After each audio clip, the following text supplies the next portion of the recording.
Hello everyone, you are most welcome on my YouTube channel. इससे पहले last video में हम लोगों ने डिस्कस किया एलसीपी के पार्ट 1 में, और एलसीपी पार्ट 1 में हम लोगों ने डिस्कस किया लाइक मीन्स उसका डिजाइनिंग पार्ट को लेकर के कैसे हम लोग ऑप्टिमाइज करें कि हम लोगों का जो वेबसाइट का स्कोर एलसीपी स्कोर हो और 2.5 सेकेंड से नीचे होना चाहिए। तो उसके लिए हम लोगों ने मैंने एग्जाम्पल भी दिखाया था कि इस एग्जाम्पल में आप देख सकते हैं, ये मैंने एग्जाम्पल इस वेबसाइट से लिया हुआ है, web.dev से लिया हुआ है, और इसमें क्लियरली ये बताया था कि कैसे हम लोग अपने वेबसाइट को 2.5 सेकेंड से कम में किस पार्ट को, मेन जो पार्ट होता है वो हम लोग काउंट करते हैं। इसमें व्यू पोर्ट या एबव द फोल्ड कंटेंट के बारे में डिस्कस किया था, और उसी से एलसीपी का स्कोर काउंट होता है। तो उस चीज़ को इसमें हम लोगों ने डिटेल में देखा था कि कैसे इसको कर सकते हैं। इसमें हम लोगों ने कस्टम फॉन्ट को भी पूरा डिस्कस किया था। कस्टम फॉन्ट को लाइक मीन्स कैसे आप यदि कोई कस्टम फॉन्ट यूज़ कर रहे हैं और जो भी यूज़र कर रहा है अपने उसके मोबाइल में वो कस्टम फॉन्ट नहीं है, तो आप यदि वर्डप्रेस की वेबसाइट है तो उसमें फ्री प्लगइन यूज़ कर सकते हैं ये, और यदि कस्टम कोडेड सीएसएस फाइल है तो उसमें ये कोड यूज़ कर करके आप फॉन्ट स्वैप के प्रॉब्लम को सॉल्व कर सकते हैं। Today we are going to discuss LCP part 2।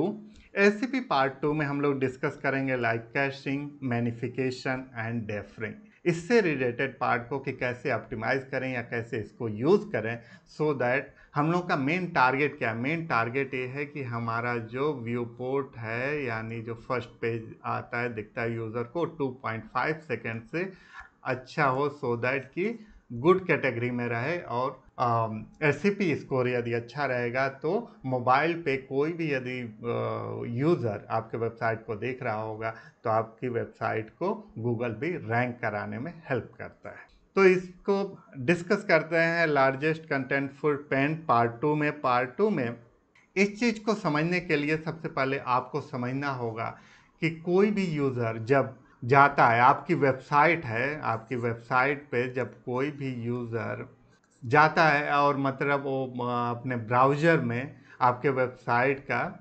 URL जब डालता है तो ये यूआरएल क्या होता है, ये सर्वर पे रिक्वेस्ट लेकर करके जाता है। वही यहाँ पे कॉन्सेप्ट समझा रहा है। जब यहाँ पर यूज़र आपके वेबसाइट को एक्सेस करना चाह रहे हैं तो आपकी वेबसाइट की फाइल सर्वर को रिक्वेस्ट करती हैं उन सारे फाइल्स को देने के लिए, और सर्वर 1 बाय 1 मतलब वो फाइल्स को भेजना शुरू कर देता है।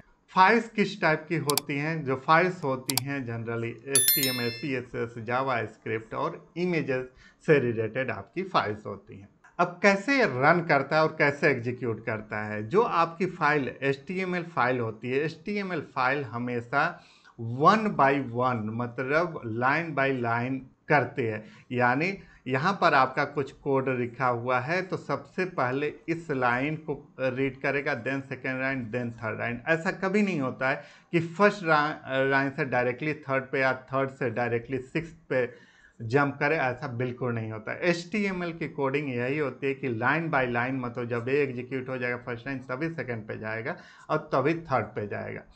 इस केस में क्या होता है कि यदि CSS की बात करें, इमेजेस की बात करें, ये क्या होती है कि पैरेलली डाउनलोड होते रहते हैं और चलता रहता है। लेकिन इशू कहाँ पे आता है? इशू आता है जब कोई भी जावास्क्रिप्ट आप कोडिंग आपके फाइल में एडेड है। सपोज दैट यहाँ तक रन करके आ रहा है और यहाँ पर कोई आपकी जावास्क्रिप्ट की फाइल यहाँ पर जावास्क्रिप्ट का कोड एडेड है। तो ये क्या करेगा, फर्स्ट को रन किया, सेकेंड लाइन, थर्ड लाइन, और उसके बाद जैसे ही फोर्थ लाइन पे आएगा तो जावास्क्रिप्ट के फाइल को चला जाएगा, पहले डाउनलोड करेगा और उसको एग्जीक्यूट करेगा। जब वो पूरा एग्जीक्यूट हो जाएगा तभी नेक्स्ट लाइन फिफ्थ पे बढ़ेगा, नहीं तो नहीं बढ़ेगा। तो ये क्या करता है, आपके रेंडरिंग टाइम को बढ़ा देता है। जो रेंडर कर रहा होता है ब्राउज़र उसके टाइम को बहुत ज़्यादा बढ़ा देता है, और ये जावास्क्रिप्ट की फाइल को पहले एग्जीक्यूट करने में लगता है। जब एग्जीक्यूट हो जाता है, मतलब पहले डाउनलोड देन एग्जीक्यूट, तभी जाके नेक्स्ट लाइन को ये रीड करता है। तो इसके लिए ऐसे मतलब इस प्रॉब्लम को दूर करने के लिए, सो दैट कि एक तो तरीका है कि आप जावा स्क्रिप्ट मतलब आप एबव द फोल्ड कंटेंट यानी व्यू पोर्ट जो बात कर रहे थे उसमें आप यूज ना करें, और बट सपोज दैट आपको यूज़ करना ही पड़ रहा है, मस्ट है, तो उसके लिए अब क्या करना होगा वो मैं तरीका बताता हूँ कि कैसे आप इस प्रॉब्लम को रिजॉल्व कर सकते हैं। तो इसके लिए दो चीज़ होता है, एक होता है एसिंक और दूसरा होता है डेफर। इसमें क्या होता है, एसिंक में क्या होता है कि download in the background at a low priority, मतलब आपके जावा स्क्रिप्ट की जो फाइल होती है उसको लो प्रायोरिटी पे डाउनलोड करता रहता है, बट जैसे ही वो डाउनलोड कंप्लीट होता है उसी टाइम उसको एग्जीक्यूट करना वो शुरू कर देगा। यानी डाउनलोड उधर कंप्लीट हुआ और अभी 4th लाइन तक ही आया हुआ था HTML कोड रीड करते हुए, तो यहीं पे एग्जीक्यूट करने लगेगा और यहाँ पे टाइम आपको लग जाएगा। डेफर के केस में क्या होता है, डेफर क्या करता है, ये भी सिमिलरली मतलब जैसे कि एसिंक करता है, ये भी सिमिलरली मतलब बगल में पैरेलली इसको डाउनलोड करता रहता है, बट ये डाउनलोड होने के बाद एग्जीक्यूट नहीं करता है। ये इसमें डिफरेंस है, ये तुरंत उसी टाइम एग्जीक्यूट नहीं करेगा, ये एग्जीक्यूट तब करेगा जब HTML फाइल पूरा डॉम जो फाइल होता है वो जो पूरा नीचे तक जब रीड करके चला गया होगा, यानी लास्ट लाइन तक जब चला गया होगा, उसके बाद जब जैसे ही मतलब HTML का लास्ट लाइन रीड कर चुका होगा, उसके बाद ये जो जावा स्क्रिप्ट डाउनलोड तब तक हो चुका होगा, फिर इस जावा स्क्रिप्ट को एग्जीक्यूट करता है। सो दैट मीन्स आपको एसिंक यूज न कर करके, इसको नहीं यूज कर करके डेफर को यूज करना चाहिए।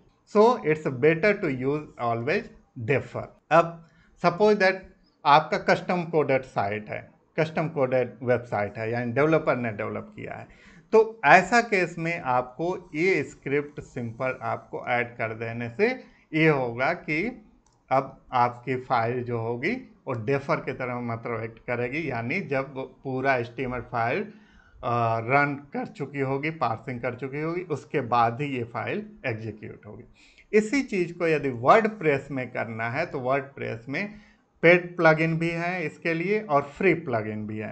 तो पेड प्लगइन आप WP रॉकेट यूज़ कर सकते हैं और फ्री प्लगइन में एसिंक जावा स्क्रिप्ट यूज़ कर सकते हैं। इसको यूज़ करने के लिए सिंपल आप एसिंक जावा स्क्रिप्ट को आप प्लगइन में जा कर के एड इन में जा करके एसिंक जावा स्क्रिप्ट सर्च कर सकते हैं और एसिंक जावा स्क्रिप्ट को ये वाले इसको आप एक्टिवेट कर सकते हैं। एसिंक जावा स्क्रिप्ट को डाउनलोड कीजिए और एक्टिवेट कर लीजिए। उसके बाद सेटिंग्स में जा करके एसिंक जावा स्क्रिप्ट में जाना है आपको, एसिंक जावा स्क्रिप्ट में जाके सेटिंग्स में जाना है। सेटिंग्स में जाके इनेबल एसिंक जावा स्क्रिप्ट पे बस क्लिक कर देना है और इसके बाद इसको क्लिक कर देना है और सिंपल अप्लाई डेफर पे क्लिक करना है। अप्लाई डेफर कर दीजिए यहाँ से और इसके बाद नीचे जा करके सेव सेटिंग्स पे क्लिक कर दीजिए, ये आपका हो जाएगा। तो ये WP रॉकेट पेड प्लगइन है, इसको आप यूज करना तो इसको यूज कर सकते हैं, नहीं तो सिंपल फ्री प्लगइन यूज कर लीजिए एसिंक जावा स्क्रिप्ट। तो ये आपको आई होप समझ में आ गया होगा कि जब कोई भी जावा स्क्रिप्ट फाइल को मतलब आपको रखना है यदि व्यू पोर्ट में या फर्स्ट पेज में और उस प्रॉब्लम को दूर करना है तो कैसे डेफर को यूज करते हैं। अब नेक्स्ट देखते हैं कि कैसे मिनिफिकेशन करते हैं। तो मिनिफिकेशन इन द सेंस क्या होता है, जब कोई भी आप वेबसाइट बनाते हैं तो इस टाइप का आपको डेकोरेशन देखने को मिलता है, प्रॉपरली मतलब कलर्ड होते हैं, चाहे प्रॉपरली मतलब इस तरीके से देखने को मिलता है। क्यों होता है? ये इसलिए होता है सो दैट कोई भी डेवलपर कोडर जो हो इजीली इन सारे कोड्स को समझ ले और कोई इसमें मॉडिफिकेशन करना हो तो कर ले।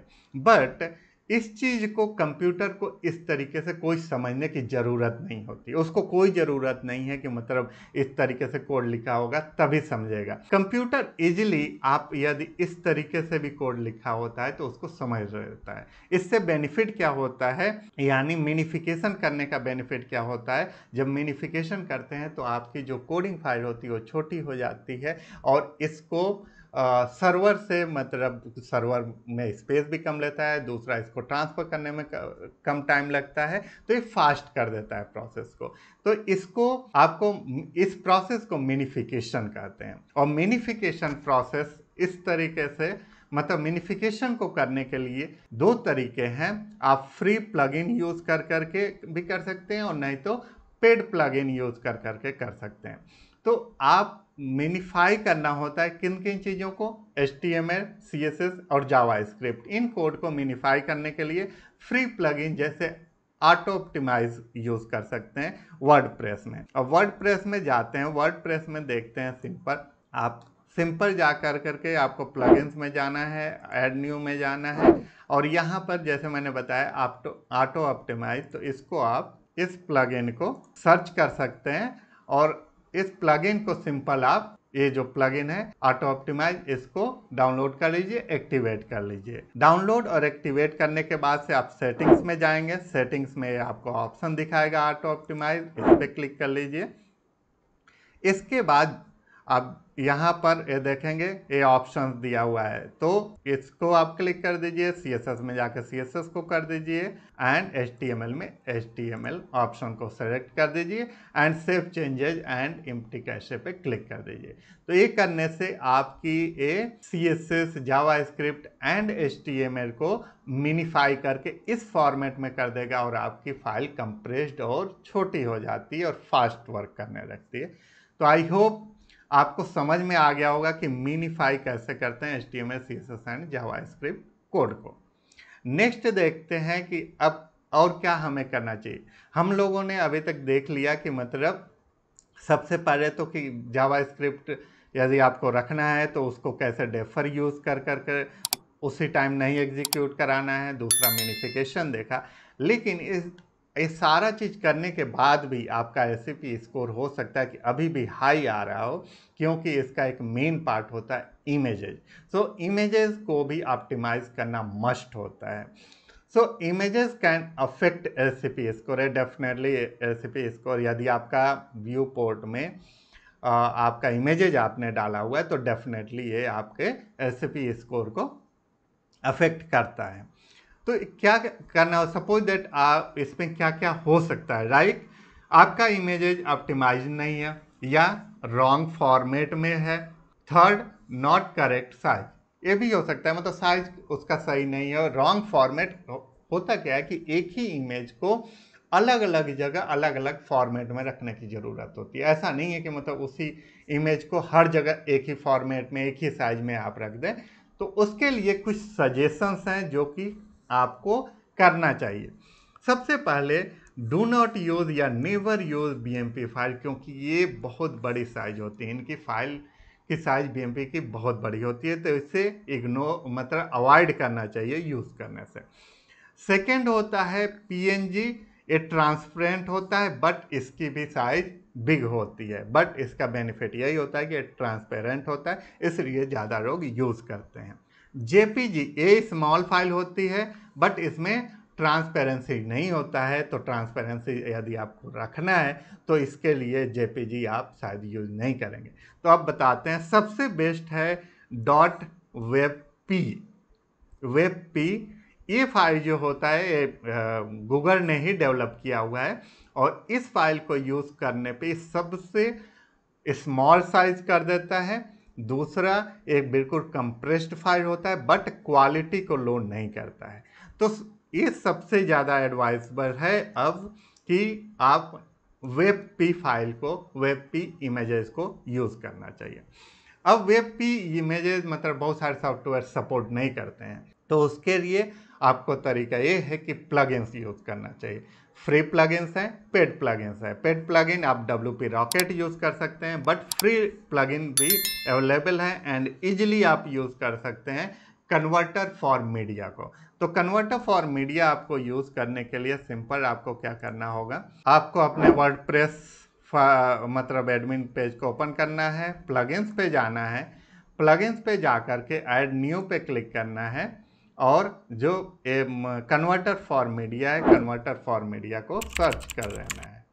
तो कन्वर्टर फॉर मीडिया ये आ गया। आपको इस प्लगइन को डाउनलोड करके एक्टिवेट कर लेना है और उसके बाद से सेटिंग्स में जाना है। सेटिंग्स में आपको एक कन्वर्टर फॉर मीडिया दिखाई दे रहा होगा, कन्वर्टर फॉर मीडिया पे क्लिक करना है। इसके बाद एडवांस सेटिंग में जाना है। ये ऑटोमेटिकली ये सारे को सेलेक्ट किया होता है, इसमें कुछ ऐसा करने की जरूरत नहीं है। सिंपल सेव चेंजेस पे क्लिक करना है, स्टार्ट बल्क ऑप्टिमाइजेशन पे क्लिक करना है, ये आपका हो गया। तो इस तरीके से आप इमेजेस को भी ऑप्टिमाइज कर सकते हैं। सो आई होप आज आपको क्लियर हो गया होगा इस LCP पार्ट 2 में कि कैसे हम लोग मतलब यूज़ कर करके मतलब डेफर को यूज़ कर करके कैसे जावा स्क्रिप्ट फाइल को कर सकते हैं सही, फिर कैसे मिनिफिकेशन को कर करके मिनिफिकेशन मतलब HTML Java and Java script का HTML CSS and Java script यहाँ होना चाहिए। तो HTML CSS and Java script को कैसे आप मिनीफाई कर सकते हैं सो दैट कि फाइल छोटा हो जाए, और इमेजेस को कैसे आप ऑप्टिमाइज कर सकते हैं, उसके साइज को कैसे स्मॉल कर सकते हैं सो दैट कि आपका LCP स्कोर 2.5 से लो हो। नेक्स्ट वीडियो में अभी एक पार्ट और भी मैं बनाऊंगा LCP पे, जिसमें और कुछ टर्म्स और कुछ कॉन्सेप्ट्स को डिस्कस करेंगे और उसके थ्रू भी LCP के स्कोर को 2.5 से लो करने की कोशिश करेंगे। Thank you, thanks for watching.